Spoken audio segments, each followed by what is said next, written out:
Suara gemercik air Kali Ciliwung sudah akrab di telinga Arif Kamarudin sejak kecil. Rumahnya yang berada di kawasan Lenteng Agung, Jagakarsa, Jakarta Selatan, hanya sekira 20 meter dari sungai itu. Di sanalah ia belajar berenang, bermain, hingga mengenal kehidupan dari jaring yang ditebar ayahnya.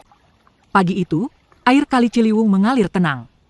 Arif berada di sebuah posko di bantaran Kali Ciliwung setelah sebelumnya selama 2 jam terjun ke sungai untuk menangkap sapu-sapu sejak pukul 6 waktu Indonesia Barat. Ia kadang seorang diri serta bersama teman dengan perlengkapan seadanya. Arif hampir setiap hari menangkap sapu-sapu di Sungai Ciliwung untuk dimusnahkan. Dinding-dinding tanah Ciliwung disisirnya. Ia bahkan menyelam lalu merogoh dinding-dinding Ciliwung dengan tangan telanjang untuk menangkap sapu-sapu. Usai ditangkap, ikan sapu-sapu dimusnahkannya dengan cara jari-jari tangannya menekuk leher sapu-sapu hingga terbelah dan mati.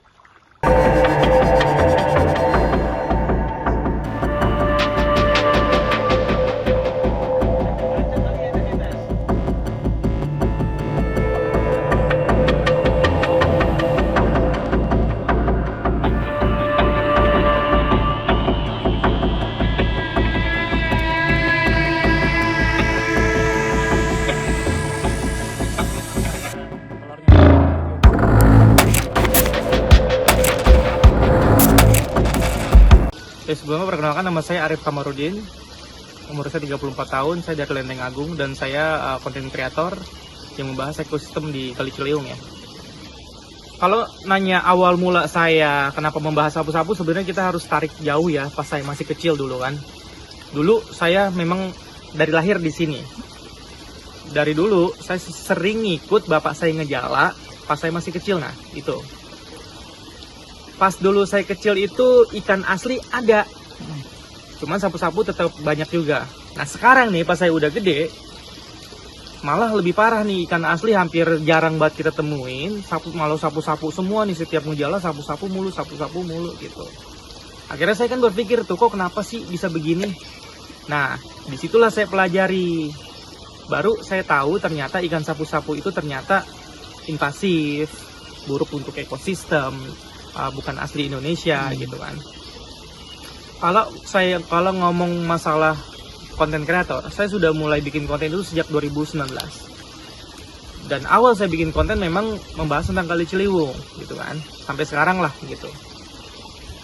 Nah, pengalaman saya dari kecil, terus kemudian beberapa hal yang saya pelajari tentang sapu-sapu, pada akhirnya sekarang saya tuangkan di sosial media saya. Saya ngasih tahu ke orang-orang, wah ternyata sapu-sapu itu buruk. Karena pada kenyataannya sampai sekarang pun bang, masih banyak orang yang nggak tahu tentang sapu-sapu. Mereka tahu, sapu-sapu tahu gitu kan. Ada di Kali Ciliwung tahu, tapi mereka nggak tahu kalau sapu-sapu itu buruk untuk ekosistem. Mereka nggak tahu bentuk telur sapu-sapu kayak gimana. Nah disitulah saya tuangkan semua tuh di sosial media saya tuh, biar semua orang pada tahu kalau sapu-sapu itu buruk. Oke, nah kenapa bang sampai akhirnya ingin mengangkat soal ikan sapu-sapu ini yang ada di Kali Ciliwung gitu bang? Iya, kenapa saya ingin mengangkat isu sapu-sapu? Karena gini, sapu-sapu itu sangat invasif, tidak ada yang ngontrol sekarang. Kalau misalnya kita ngomongin sampah gitu ya, semua orang tahu sampah itu buruk. Semua orang tahu buang sampah buruk, walaupun masih banyak yang buang sampah ya. Ibarat kata gini, banyak bang yang bahas sampah. Katakanlah Pandawara ya, udah luar biasa tuh. Di Jakarta sendiri kita punya namanya tim UPS Badan Air yang setiap hari kerjanya beresin sampah di Kali Ciliwung. Tapi kan sapu-sapu sampai sekarang belum ada bang yang memperhatikan kan. Maksud saya masalah di Kali Ciliwung itu memang ada banyak. Nomor 1 sampah dan limbah itu udah titik lah. Nah sapu-sapu sebagai ikan invasif itu juga masalah. Walaupun memang efeknya berbeda, tapi sama-sama masalah gitu kan yang harus diselesaikan. Kalau misalnya sapu-sapu nggak ada yang nanganin gitu kan, nggak ada yang merhatiin lah gitu kasarnya. Cabut aku dan udah 90%. Sapu-sapu banyak kan ekosistem juga jelek juga. Menurut saya itu percuma sih kalau sapu-sapunya nggak dibahas gitu. Oke, nah abang tadi bilang dari kecil ya, udah ngejala sama almarhum ayah gitu. Itu dari umur berapa tuh bang? Kalau saya seingat saya, sehemat saya ya, saya tuh ngikut bapak saya ngejala sebelum saya TK pokoknya. Saya ingat saya ya, jadi waktu saya sebelum saya TK tuh saya sudah diajak kayak ke Setu Babakan, Dana UI, Setu Ragunan gitu, apalagi di Kali Ciliwung gitu ya. Jadi memang dari kecil banget. Saya juga lupa saya dulu bisa berenang umur berapa. Saking saya dari kecilnya. Itu emang Bapak berarti hobi mancing apa gimana tuh Bang? Ya, jadi gini. Orang yang tinggal di sini nih, orang-orang zaman dulu gitu ya. Baba-baba yang dari sini termasuk bapak saya. Itu memang kebanyakan hobinya ke kali. Salah satunya ngejala gitu. Nah, jadi memang kayak gimana ya, kayak komunitas aja mereka, bukan komunitas resmi ya. Maksudnya mereka ngumpul ya, memang mereka ngejala. Soalnya kan Bang, orang zaman dulu di Betawi ya, yang setahu saya ya, kerjaannya itu mereka punya tanah banyak nih. Mereka berkebun, tanam singkong, tanam pisang, terus kalau ada hasil dijual. Rambutan, kalau lagi musimnya mereka jual. Nah, selain berkebun mereka juga ngejala. Mereka ngejala ikan di Kali Ciliwung, di kali mana. Terus ikannya buat makan pertama, kalau ada sisanya baru dijual buat beli beras, kayak gitu-gitu zaman dulu tuh. Artinya memang dulu tuh bisa dibilang menghasilkan atau menguntungkan Bang ya, bisa menanam atau nyari ikan mungkin gitu Bang ya. Betul. Jadi memang orang zaman dulu ya begitu kerjanya, orang Betawi sini ya, setahu saya ya. Saya nggak tahu kalau Betawi di mana gitu kan. Ya kerjanya begitu. Kayak misalnya zaman dulu saya sering dengar cerita gitu. Mereka turun dari Kelapa II Depok atau enggak dari mana gitu, dari GDC, mereka pakai getek kedebong, ngejalan sampai sini dapat ikan misal berapa gitu sekarung. Udah. Nanti yang bisa dimakan, yang bisa dijual dia akan dijual sama tetangga-tetangga, atau enggak mereka ke pinggir jalan, taruh meja gini mereka jual ikan gitu. Oke. Nah ini Abang jadi konten kreator maksudnya apakah sampingan atau emang pekerjaan utama gitu Bang? Kalau saya sebenarnya pekerjaan utama saya pada saat ini masih sebagai fotografer ya, fotografer lepas. Sebenarnya kalau konten kreator itu memang hobi aja sih Bang. Gitu. Karena sejak 2019 saya ngonten, sekarang berarti 2026 udah sekitar 7 tahunan ya saya ngonten ya. Jadi dari dulu pun memang nggak ada hasilnya, ya memang saya suka gitu kan, saya suka bikin video, saya suka moto. Biasanya kegiatan-kegiatan saya tuh saya videoin, saya gambar ke Instagram pribadi saya gitu. Nah, kalau sekarang mungkin karena sudah cukup banyak yang menonton, akhirnya saya cukup serius nih untuk menggarap konten-konten yang ada di video saya gitu. Ya saya sekarang cukup serius membahas tentang ekosistem, tentang sapu-sapu khususnya tentang sampah, pokoknya tentang Ciliwung sih, tempat saya tinggal gitu kan. Oke. Nah Abang sempat berkomunikasi gak Bang dengan pihak terkait masalah ikan sapu-sapu ini Bang di Kali Ciliwung itu Bang? Kalau komunikasi dengan pihak terkait masalah sapu-sapu di Ciliwung itu sudah beberapa kali saya lakukan ya. Ada beberapa dinas kayak KPKP PKPK sih saya lupa. Kalau provinsi dinas, tapi kalau di wilayah Jakarta Selatan Sudin. Dinas KPKP ya? Iya. Iya. Oke. Ya nggak Bang? Iya. Kalau misalnya komunikasi dengan pihak terkait sudah beberapa kali ya. Sudah beberapa kali ada kayak dinas datang, kayak dinas KPKP datang ke sini komunikasi sama saya. Terus dari lingkungan hidup, dari KLH juga pernah ke sini, terus juga dari perwakilan Wali Kota Jakarta Selatan pernah ke sini. Alhamdulillah mereka ya positif ya tanggapannya ya, melihat ada orang yang peduli sama Ciliwung. Cuman sampai sejauh ini baru sekedar komunikasi aja. Itu sangat saya hargai.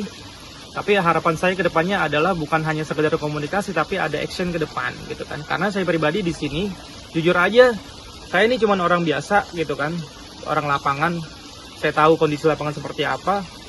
Tapi untuk action ke depannya itu butuh kekuatan yang lebih besar sebenarnya, kekuatan pemerintah gitu kan, yang bisa menggerakkan orang-orang lebih banyak, yang bisa menggerakkan orang-orang pintar, orang-orang ilmuwan gitu, yang bisa meneliti sapu-sapu. Sebenarnya sapu-sapu itu bisa dibikin jadi apa nggak sih gitu kan? Karena kalau dilihat dari potensi sapu-sapu di Sungai Ciliwung itu kan banyak banget ya Bang ya. Kalau misalnya sapu-sapu bisa dimanfaatkan untuk hal lain yang lebih bermanfaat gitu, misalnya diteliti bisa jadi pupuk gitu misalnya. Menurut saya itu luar biasa sih. Itu bakal jadi lapangan pekerjaan buat banyak orang sih. Artinya memang Abang sempat dilibatkan gitu Bang ya untuk seperti apa nih tindak lanjutnya terkait hal ini gitu Bang ya? Ya untuk saat ini beberapa kali memang baru sempat ngobrol aja sih. Mereka datang ke sini nanya ke saya, di lapangan seperti apa sih, ya saya jawab ya seperti ini Pak, kurang lebih gitu kan. Saya juga sampaikan sebenarnya harus begini, harus begitu gitu. Ya mudah-mudahan kedepannya ada action yang konkret ya, saya harapkan gitu. Yang sudah ya mereka sudah datang ke sini, saya sangat hargai, saya sangat apresiasi, luar biasa. Tapi tetap butuh action ya ke depan. Semoga ada action gitu. Oke. Nah tadi abang sempat bilang abang fotografer gitu ya. Ya. Berarti abang sempat kuliah berarti bang ya, menempuh pendidikan kuliah gitu ya. Nah itu abang kuliahnya apa? Maksudnya jurusannya apakah ngambil fotografi apa gimana gitu bang? Kita pengen mau tahu gitu bang. Saya itu sekolah kuliah di Unindra. Sebenarnya jurusannya pendidikan bahasa Inggris, jauh banget dari apa yang saya lakukan sekarang di Kali ataupun pekerjaan saya ya. Saya kuliah bahasa Inggris, seharusnya saya menjadi guru. Benar. Gitu kan. Ya paling enggak, walaupun saya tidak menggurui murid-murid, saya ngasih ilmunya di sosial media lah. Masih ada nyambungnya dikit. Iya gitu. benar. Oh, pendidikan bahasa Inggris. Pendidikan bahasa Inggris. Tapi pas di kampus itu emang suka apa ikut UKM fotografi gitu apa? Enggak. Ya kan ini gitu. Jadi yang saya itu mulai tertarik di dunia fotografi dan videografi khususnya pas pertama kali saya ngonten 2019. Oh, pada saat itu kan pandemi kalau nggak salah, pandemi 2019 atau 2020. Ya, sebelum pandemi lah. Pandemi ya. Pas saya bikin YouTube zaman dulu gitu kan. Akhirnya saya belajar dikit-dikit, seru juga nih bikin foto gitu. Akhirnya saya belajar foto, belajar video. Alhamdulillah ketemu teman-teman yang sangat support gitu. Teman-teman saya di production house, di IO. Ya sampai sekarang gitu. Memang takdirnya begini kali. Oke. Nah ini rumah juga nggak jauh-jauh bang ya? Iya. Ini berapa meter nih jaraknya bang? Kalau rumah saya, jarak rumah saya sampai ke sini Bantaran Kali, jujur aja saya nggak pernah ngitung. Tapi mungkin yang sekitar 20 meter lah. Kurang lebih ya? 20-25 meter. Paling jalan kaki 2 menit lah. Artinya emang dari kecil sampai udah dewasa sekarang mainnya jadi kali aja gitu bang ya? Iya. Saya makanya dari saya bilang saya belajar berenang di kali, saya lupa saya kapan bisa berenangnya. Tahu-tahu saya ingat saya udah bisa nyebrang aja ke seberang ke kali gitu kan. Terus kayak misalnya dari masa saya SD, SMP, SMA gitu kan. SD lah. Iya. Masa SD misalnya sekolah, pulang sekolah itu pasti baju putih itu dilepas di rumah, pakai celana merah langsung ke kali. Gitu. Baju putih kan diomelin sama orang tua kita kan. Pakai celana merah gitu kan, celana itu langsung mandi ke kali. Teman-teman udah pada nungguin tuh biasa di kali tuh. Berangkat pulang sekolah kan siang kan. Udah main di kali sampai maghrib, pulang kayak gitu aja. Ya memang anak kali bang. Oke bang, terakhir nih bang, ini abang sempat punya pengalaman unik atau aneh lah pas abang nyari ikan sapu-sapu di Ciliwung gitu bang. Pernah nemu pengalaman itu nggak? Kalau pertanyaannya pernah nemu pengalaman unik sih, abang salah nanya ke saya karena saya nggak pernah nemu pengalaman unik apa-apa. Menurut saya hal yang saya alami di Kali Ciliwung itu ya biasa-biasa saja ya. Tidur di kali nemu ikan, kadang gede kadang kecil gitu kan. Jadi nggak pernah sih. Mungkin kalau abang nanya orang lain jawabannya, oh saya ketemu pocong, saya ketemu buaya buntung. Mungkin kalau abang nanya orang lain gitu. Cuman kalau saya jujur, saya nggak pernah ngelihat yang aneh-aneh di Kali Ciliwung, baik itu goib ataupun misalnya buaya gitu, nggak pernah. Selama ini saya ya begini-begini aja, nggak ada hal aneh-aneh sih kalau kata saya mah. Oke. Siap Mas Arif, makasih banyak Mas ya. Siap.